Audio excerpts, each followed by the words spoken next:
सबको माफ करते हुए हम सबसे माफी मांगते हुए उठ जाओ, ठीक है।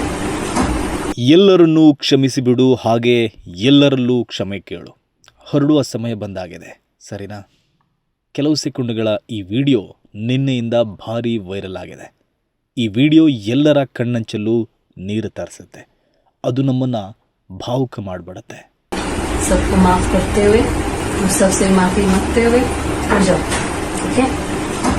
ಕಳೆದ 13 ವರ್ಷಗಳಿಂದ ಜೀವಂತ ಶವದಂತಿರುವ ದೆಹಲಿಯ ಹರೀಶ್ ರಾಣಾಗೆ ದಯಾಮರಣ ನೀಡುವ ಪ್ರಕ್ರಿಯೆ ಆರಂಭ ಆಗಿದೆ. ಕೋಮಾ ಸ್ಥಿತಿಯಲ್ಲಿರುವ ಹರೀಶ್ ರಾಣಾಗೆ ದಯಾಮರಣ ಕಲ್ಪಿಸಲು ಕಳೆದ ವಾರ ಸುಪ್ರೀಂ ಕೋರ್ಟ್ ಅನುಮತಿ ನೀಡಿತ್ತು. ಅದರ ಬೆನ್ನಲ್ಲೇ ಗಾಜಿಯಾಬಾದ್ನಲ್ಲಿರುವ ಹರೀಶ್ ರಾಣಾ ಪೋಷಕರ ಮನೆಯಿಂದ ಹರೀಶ್ ರಾಣಾಗೆ ಭಾವುಕ ವಿದಾಯ ಹೇಳಲಾಗಿದೆ. ಬ್ರಹ್ಮಕುಮಾರಿ ಸಹೋದರಿಯರು ಹರೀಶ್ ರಾಣಾಗೆ ಆತನ ಹಣೆಗೆ ತಿಲಕವಿಟ್ಟು ಕ್ಷಮೆಯಾಚಿಸಿದರು, ಕ್ಷಮೆ ಕೇಳಿಸಿದರು, ಹೊರಡುವ ಸಮಯ ಬಂದಿರೋದನ್ನು ನೆನಪಿಸಿದರು. ಆ ವಿಡಿಯೋ ಎಲ್ಲರ ಮನ ಕಲಕಿಬಿಟ್ಟಿದೆ. सबको माफ करते हुए हम सबसे माफी मांगते हुए उठ जाओ, ठीक है।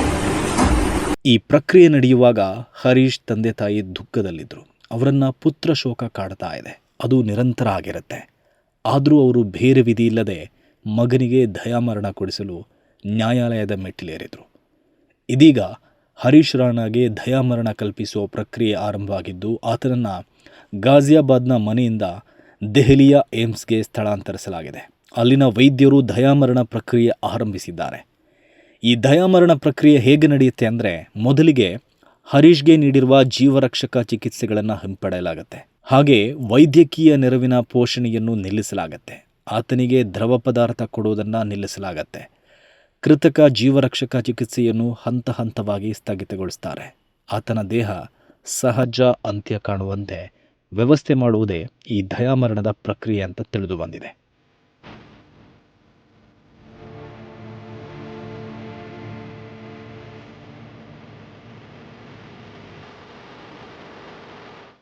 ಅಂದ ಹಾಗೆ ಹರೀಶ್ ರಾಣಾ 2013ರಿಂದ ಜೀವಂತ ಶವದಂತಿದ್ದಾನೆ. ಆತನ ಪೋಷಕರು ತನ್ನ ಮಗನಿಗೆ ನೆಮ್ಮದಿಯ ಸಾವು ಕೊಡಿ ಅಂತ ಕೋರ್ಟ್ ಮುಂದೆ ಬೇಡುವ ದುಸ್ಥಿತಿ ಬಂದಿದ್ದೇ ದುರಾದೃಷ್ಟಕರ. ಅಶೋಕ್ ರಾಣಾ ಮತ್ತು ನಿರ್ಮಲಾ ದೇವಿಯ 3 ಮಕ್ಕಳಲ್ಲಿ ಹಿರಿಯನಾಗಿದ್ದ ಹರೀಶ್ ರಾಣಾ ಎಂಜಿನಿಯರಿಂಗ್ ಓದಿರಬೇಕಾದ್ರೆ ತಾನಿದ್ದ PGಯ 4ನೇ ಮಹಡಿಯಿಂದ ಬಿದ್ದು ಪ್ರಜ್ಞೆ ಕಳೆದುಕೊಂಡಿದ್ದ. ಈ ದುರ್ಘಟನೆ ನಡೆದಿದ್ದು 2013ರ ಆಗಸ್ಟ್ 20ರಂದು. ಅಂದು ಬಿದ್ದ ಹರೀಶ್ ಮತ್ತೆಂದೂ ಎದ್ದೇಳಲೇ ಇಲ್ಲ. ಮಗನ ಚಿಕಿತ್ಸೆಗಾಗಿ ಪೋಷಕರು ಖರ್ಚು ಮಾಡಿದ್ದಕ್ಕೆ ಲೆಕ್ಕವೇ ಇಲ್ಲ. ದುಡಿಮೆಯ ಹಣ, ಉಳಿತಾಯದ ಹಣ, ಸಾಲದ ಹಣ ಎಲ್ಲವೂ ಖಾಲಿಯಾಗುವಷ್ಟು ಖರ್ಚಾಯಿತು.